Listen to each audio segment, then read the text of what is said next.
from our guaranteed great steak. Now that's a bonanza. What can I tell you about the Gervis Brown Derby? Howard Johnson's next stop. Did you know that some of the most beloved dining spots of the 1970s have vanished without a trace? The 70s were a golden era for experimental dining, marked by a fusion of diverse culinary styles and a vibrant restaurant culture that captivated the taste buds of an entire generation. Sadly, many of these restaurants are no longer with us today, leaving behind only the sweet taste of nostalgia. As we journey back in time, let's rediscover and celebrate 13 trendy restaurants from the 1970s that no longer exist. Ponderosa knows a thing or two about family values, and they keep it simple. Number 1. Ponderosa Steakhouse. It all began in 1965. Founded by Don Lasseter, Norm Weiss, and Charles Kleps in Kokomo, Indiana, it quickly became the go-to spot for affordable steak dinners, embodying the 1970s flair with its lively ambiance and hearty meals. The restaurant's signature approach was to offer a family-friendly dining experience featuring an array of steaks and a buffet filled with sides like buttery corn and mashed potatoes. At its peak in 1989, Ponderosa boasted over 700 locations. Customers flocked to enjoy the sizzling steaks and the all-you-can-eat buffet, making it a popular choice among families. However, as the years passed, the restaurant industry evolved and consumer preferences shifted towards quicker, more casual dining options. This change hit Ponderosa hard. The chain struggled to maintain its relevance against fast food giants and newer, more modern dining concepts. By 2023, the number of Ponderosa locations had drastically reduced to just about 400. This marked a significant decline from its heyday, driven by economic pressures and changing dining habits. Hi, we want you to come to Bonanza, so here's what we're going to do. Number 2. Bonanza Steakhouse. Bonanza Steakhouse first opened its doors in 1963, an era when Americans' love for a good steak dinner was at its peak. Founded by Dan Blocker, who starred as Eric Haas Cartwright on the TV show Bonanza, the restaurant was more than just a place to eat, it was an experience. It offered a wide range of steaks from sizzling T-bones to tender fillets, and all at a price that made a little luxury accessible to everyone. The sides, like crispy fries and mashed potatoes, complemented the hearty meals, and their salad bar was always piled high with fresh veggies. Bonanza became a cultural icon, a place where families gathered for special occasions and enjoyed high-quality meals without the high cost. However, the golden days did not last forever. By 2008, financial issues took a toll, leading Bonanza Steakhouse to declare bankruptcy and close over 100 locations simultaneously. The story of Bonanza is a reflection of how even the most beloved dining establishments can struggle with the shifts in economic trends and consumer preferences. With soup and salad table, just $4.95 Sunday through Thursday at Brown Derby. Number 3. The Brown Derby. Recognized by its distinctive hat-shaped architecture, it was more than just a restaurant. It was a landmark in Hollywood's social and cultural scene. Opened in 1926 by Wilson Misner, it quickly became the dining spot for movie stars, directors, and other Hollywood insiders. The restaurant's design was eye-catching, shaped like a brown derby hat, which made it an instant icon along Los Angeles streets. Famous for its American cuisine with a glamorous twist, the Brown Derby was known for dishes like the Cobb salad, allegedly invented there. Its walls adorned with caricatures of celebrities, the restaurant was synonymous with the golden age of Hollywood, offering a unique blending of fine dining and celebrity culture. However, changing times and tastes would lead to its decline. Ownership changes throughout the years gradually eroded its connection to the entertainment industry, and in the 1980s, the original Brown Derby locations closed, and the buildings were eventually demolished to make way for a shopping center. While the derby-shaped dome was preserved as a nod to its historical significance, the closure of the Brown Derby marked the ending of an era in Hollywood dining history. Leaving behind Hollywood's glitz, next is Howard Johnson's, once a beacon on America's highways. The home of good food is Howard Johnson's. Number 4. Howard Johnson's. It was originally a small restaurant which expanded into an iconic motel chain recognized by its bright orange roofs. Founded in 1925 by Howard Deering Johnson, it started as a single soda fountain shop and evolved into a popular roadside destination. Known for its friendly atmosphere and diverse menu featuring 28 ice cream flavors, it became a favored stop for families traveling by car. As the United States highway system developed, Howard Johnson capitalized on its roadside appeal to offer weary travelers a place to rest and eat. The transition from restaurant to motel chain in the 1960s marked a significant evolution, adapting to the changing American landscape and the growing mobility of the American public. However, the rise of fast food and changing travel habits in the late 20th century began to impact Howard Johnson. Faster service and lower prices offered by emerging fast food chains, along with shifts in travel patterns, led to a decline in business. Today, the few remaining locations serve as nostalgic reminders of a bygone era of American road travel. Up next, we'll explore Victoria Station's unique train car experience. When we say Victoria Station is a cut above, that means a lot. Number 5. Victoria Station. This restaurant set itself apart by offering a dining experience in refurbished train cars, a concept that captured the imagination of diners looking for something beyond the ordinary. Founded in 1969 by Dick Bradley, Peter Lee, and Bob Freeman, this restaurant chain incorporated real train cars into its design, providing guests with an atmospheric and memorable dining setting.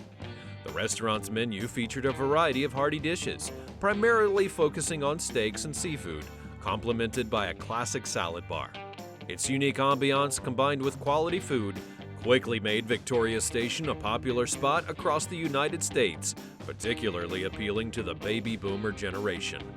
Despite its initial success and expansion throughout the 1970s, reaching over 100 locations, Victoria Station began to struggle by the early 1990s. The economic downturn and a shift in consumer preferences toward more casual dining experiences played significant roles in its decline. Increased competition from newer, more contemporary dining concepts also contributed to its troubles, and by 1992, the challenges had proved insurmountable. The chain closed its doors in the United States. The once beloved dining cars and the nostalgia of train travel dining became a fond memory for those who experienced Victoria Station's unique approach to dining. From dining in train cars, we now sail to the tropical allure of Trader Vic's Polynesian paradise. Trader Vic's International, the world's premier dining group. Number 6. Trader Vic's.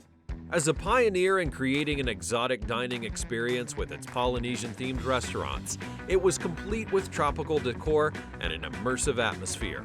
Founded in 1934 by Victor Bergeron in California, Trader Vic's became known not only for its unique ambiance, but also for its innovative cocktails, most notably the Mai Tai, which Bergeron claimed to have invented. The restaurant's menu featured a variety of Polynesian and tiki-style dishes, including tender ribs glazed with tangy barbecue sauce and a selection of seafood, which were complemented by its famous tropical cocktails served in distinctive tiki mugs. The dining experience at Trader Vic's was akin to a mini vacation, filled with the flavors, sights, and sounds of the islands. Despite its popularity, especially amongst celebrities and socialites, the number of Trader Vic's locations in the U.S. has significantly dwindled over the years. Changes in dining trends and a move away from the theme-based restaurant have seen most locations either close or have to rebrand. Trader Vic's may have whisked us away to Polynesia, but can the Magic Pan's crepes offer the same escape with their European flair? You know why I like the Magic Pan? It's my kind of place. Number 7. The Magic Pan. It was celebrated for bringing a novel dining concept to the U.S. with its focus on made-to-order crepes. Founded by Hungarian immigrants Laszlo and Paulette Fono in the 1960s, the restaurant first opened its doors in San Francisco, quickly becoming a favorite for its unique approach to this traditional French dish. At the Magic Pan, patrons could watch as crepes were skillfully prepared right before their eyes. The restaurant featured a special automated system where metal pans were heated and dipped into crepe batter and then cooked to perfection. The menu offered a variety of fillings, from savory options like chicken and mushrooms to sweet treats like crêpe Suzette or strawberries with cream. Riding the wave of its initial success, the Magic Pan expanded across the country throughout the 1970s. However, the restaurant's fate took a turn when it was acquired by Quaker Oats in the 1970s, which expanded it rapidly. This shift marked the beginning of its decline, as the corporate approach did not resonate well with the restaurant's artisanal roots. By 2005, the brand was briefly revived as a fast food crepe stand, but without the iconic crepe-making machines, losing much of its original charm and appeal. As we savor the delicate taste of crepes, how did steak and ale redefine the idea of dining out on a budget? Well, let's explore. This night is unmistakably steak and ale. Number 8. Steak and Ale. Founded in 1966 by restaurateur Norman Brinker, this restaurant was a trailblazer in offering the experience of upscale dining at prices that were accessible to a broader audience. The chain combined the ambiance of a traditional English pub with a hearty American steakhouse, becoming a favorite destination for those seeking a luxury dining experience without the high cost. The menu featured thick and juicy steaks, buttery baked potatoes, and a generous salad bar, allowing diners to customize their meals with a variety of fresh toppings and dressings. The concept quickly gained popularity, making steak and ale a staple for family dinners and special occasions alike. Even with its success, the chain had struggled to maintain its market position amidst fierce competition and changing dining preferences. The financial strains reached a breaking point during the economic downturn, leading to Steak and Ale filing for bankruptcy in 2008. This marked the ending of the chain, as all locations were closed, removing it from the culinary landscape. Now let's grab a bite of Gino's Hamburgers, where fast food met football fame. Listen, horsey, you go to Gino's and get your own hamburger. Number 9. Gino's Hamburgers. It was founded in 1957 by Baltimore Colts football star Gino Marchetti and his business partner Louis Fisher. They started with a simple mission: to offer tasty, affordable hamburgers in a family-friendly setting. Gino's quickly became known for its signature item, the Gino Giant Burger, a double-decker burger that rivaled McDonald's Big Mac. The chain saw rapid growth during the 1960s and 70s, expanding to multiple locations across the United States. Gino's was more than just a fast food restaurant. It was part of the community, sponsoring local sports teams and becoming a household name in the regions that it served.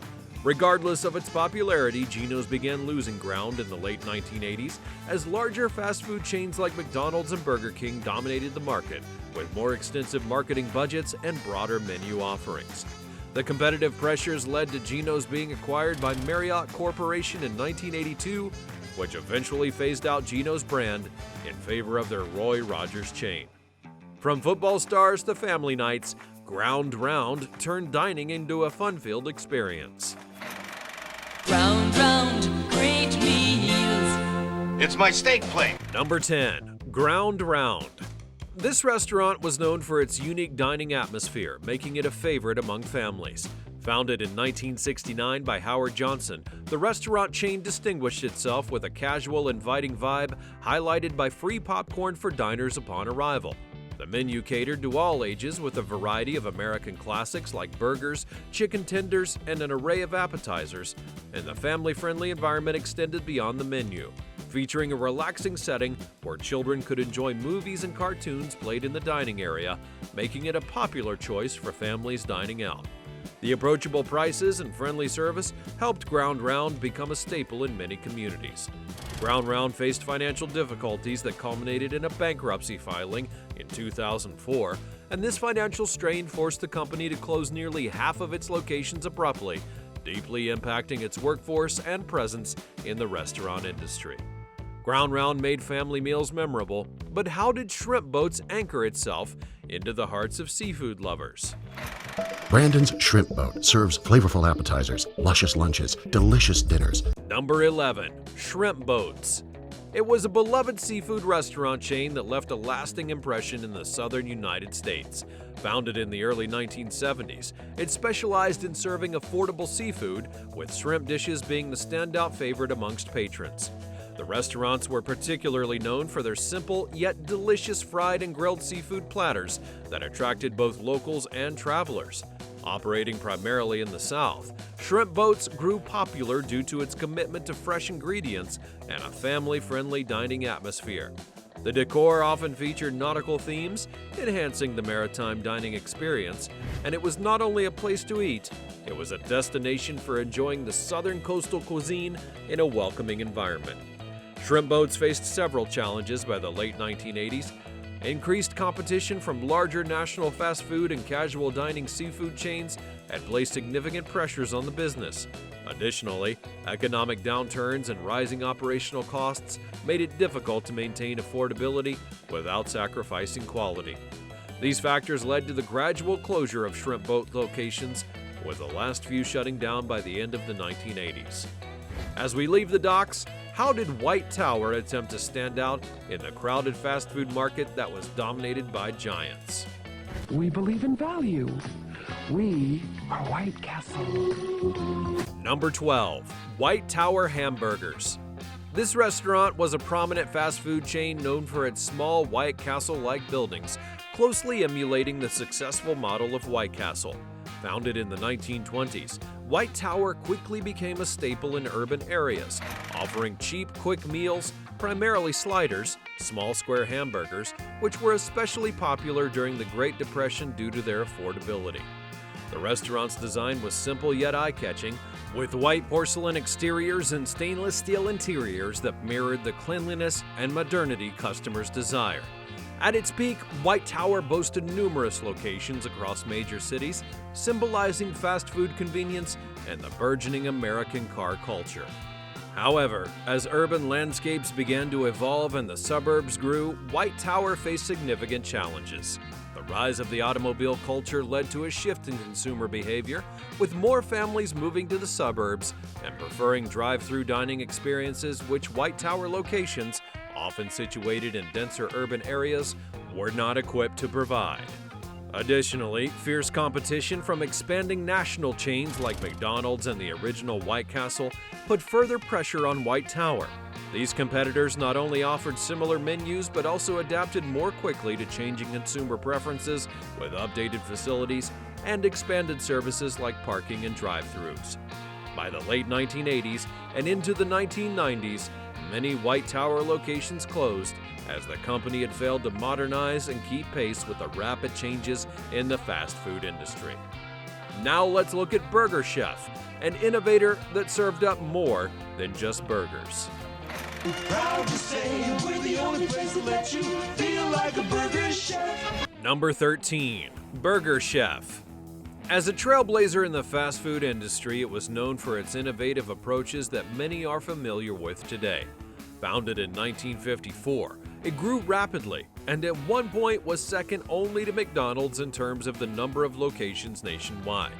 One of its notable innovations was the introduction of the Fun Meal, which included a toy and was targeted specifically at children, predating McDonald's Happy Meal by several years. Burger Chef was also amongst the first to introduce a value meal that included a burger, fries, and a drink at a fixed and economical price. This concept of bundling items for a discount resonated well with customers and has since become a staple offering in fast food eateries around the world. In the early 1980s, the chain was sold to Hardee's, a competitor that gradually rebranded most of the Burger Chef locations into Hardee's restaurants. This absorption marked the ending of the Burger Chef brand, but its pioneering concepts like the children's meal and value combo left a long-lasting impact on the industry.